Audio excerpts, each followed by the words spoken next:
Going on, dudes and dudettes? So yeah, like the past couple of weeks or so, we lost a couple of people through some of my teams, a couple RIPs to go through. So Monty Kiffin, who was here at USC coaching the defensive side for a couple of seasons with his son, actually, when Lane Kiffin was the head coach at USC. He was there for quite a bit. I think he's known for like running the Tampa 2 or something like that, like a very famous staple defense that pretty much everybody runs in the NFL and all that stuff throughout college. So yeah, he changed the game quite a bit, and it was pretty cool to have him part of USC. He did pretty good while he was there as well when USC was going through their sanctions. So yeah, quick RIP to him.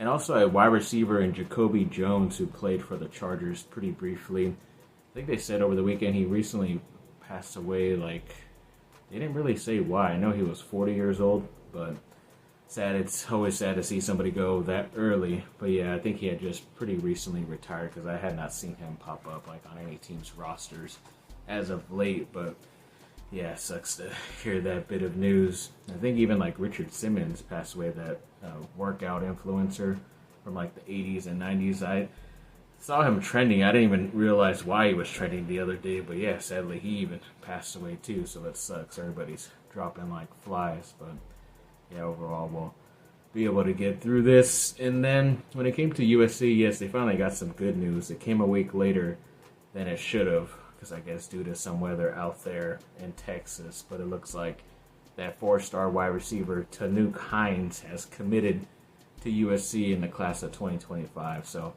they at least get another very fast and speedy wide receiver to help out, hopefully, Julian Lewis. I think he retweeted or reposted one of Tanook Hines' like posts pretty recently. So hopefully that means some good things, at least that Lewis is sticking around, the only 5-star that's in USC's future classes. But overall, yeah, another very fast guy. I think Corey Sims, the more recent receiver that committed, he's very fast. And even a guy, Romero Eisen, from like out there in the upper East Coast, he's very fast too. So hoping be able to have at least a really solid quarterback to be throwing to them while they're at USC.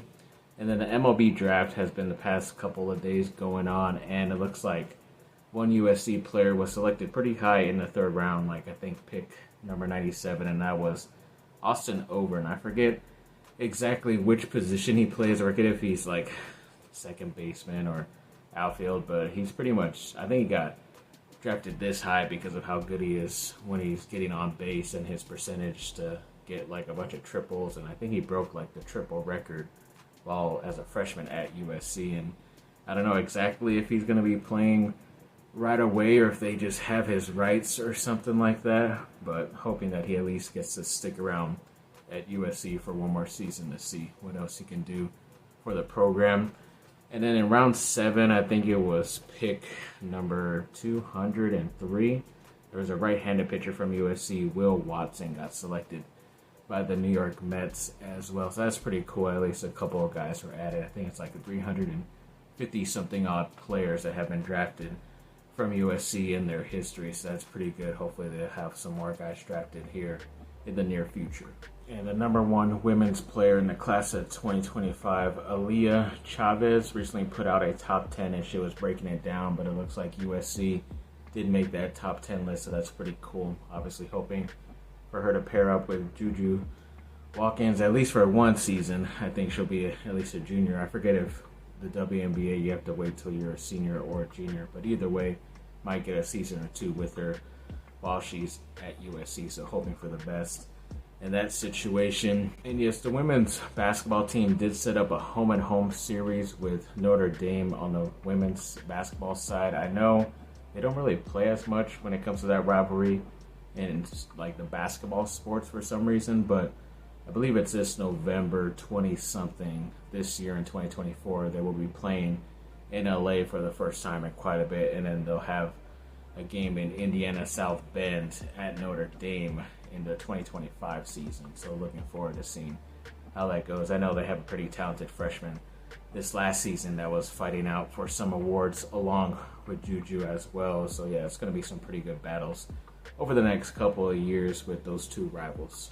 And Team USA beat Australia earlier today, 98-92. Anthony Davis had some pretty good points off the bench. Had 17 points, 14 rebounds, and 2 blocks. So yeah, he's had back-to-back double-doubles off the bench, and it's kind of just looking like he's the better fit to start with against some of this competition compared to Joel Embiid, who is supposedly the better player and all this stuff, and that's why he got the nod to start within these first couple of games. But going down the stretch, it just seems like a Bam Adebayo and Anthony Davis works a little bit better, unless they want to keep Embiid in there to play against the more of the second string type of centers out there once they get into deeper competition. But either way, it looks like a couple of Laker guys are doing good. I think LeBron might have had 10 points, or he just looks like he's coasting right now. But hopefully that score was close, but they did have like a 20-point lead at some point, and they were still able to pull this one out. But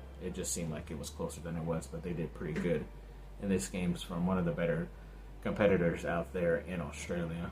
An ex-USC wide receiver, now Minnesota Viking, has apparently Jordan Addison. He has now gotten his second arrested thing since leaving USC. He was arrested for a DUI. I think it was this last Friday.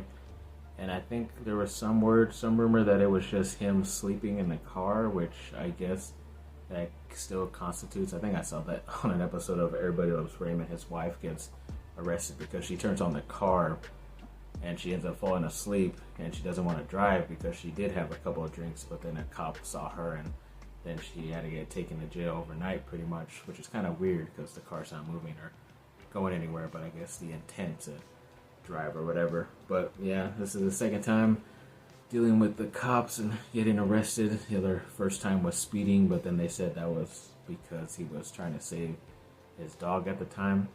So yeah, I don't know. Hopefully it's nothing too crazy. He doesn't miss time or get, backlash by anything out there. But yeah, hopefully it's just nothing. He could get past it.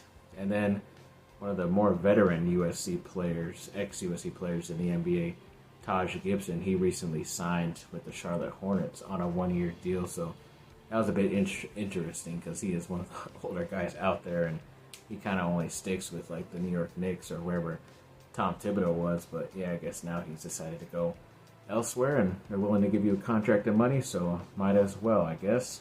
And then I didn't know this because I didn't see it show up anywhere, but it looks like the ex-USC player who was only there this last season, the transfer DJ Rodman, looks like he's going to be playing for the LA Clippers Summer League team, so that's pretty cool for him, at least staying close to where he went to school, at least for one season this last year, and hopefully he'll make the team, and if not, then hopefully he'll play well enough to get on some other roster, I guess. Then when it comes to miscellaneous news to end this video off, yes, apparently the Killers have made like 2 Guinness World Records with their song Mr. Brightside that happened over this last week or so. I think one of the first records it did was like a total of 416 weeks on one of like those singles charts in the UK, so that was like the longest stay there on that chart by a group or a band, and it's the most cumulative weeks on the UK singles chart for one song, which was nearly like 8 years or something like that, which is pretty crazy for just one song, Mr. Brightside, to be that. But I guess before, when that was out as a demo, before they really hit it big in America, it was pretty much the song that blew up over there in the UK, and it kind of came more popular out there and stuff. I think even the demo version compared to the final version that's on the record. But it's usually a song they end their concerts with, from what I've seen online on YouTube videos, and it's always a great song to end with, and obviously gets everybody crazy. I think because they knew it was like their UK or England's top song. I think they were playing out there in a festival recently, and they were actually showing live the ending of that England, and I forget which game it was, but it was, I guess, the game to get England into the finals of that Euro final, and England ended up winning that game. Then all of a sudden the band starts playing their number one song according to that nation, Mr. Brightside, which was a pretty cool moment for not only the band, but obviously the country of England and wherever they were playing as well too. I'm sure that was a pretty awesome moment. But yeah, it's pretty crazy how that song has been that widely spread out and lasted this long. I know it was the main reason why I ended up buying that Hot Fuss record, because I did like Somebody Told Me, their first single that came out, but once Mr. Brightside came out, I don't know why that wasn't their first single, but I guess they had to get a certain type of people interested and then they're off the main one to get more CD sales. But that's what drew me in, and I've been a fan ever since. I think it was like 2004 when that record came out. So pretty much 20 years, which has been pretty crazy. So good on them. So thanks for watching, people. Like and subscribe. Comment down below. Let me know what y'all think. Have a great rest of your day. Bye.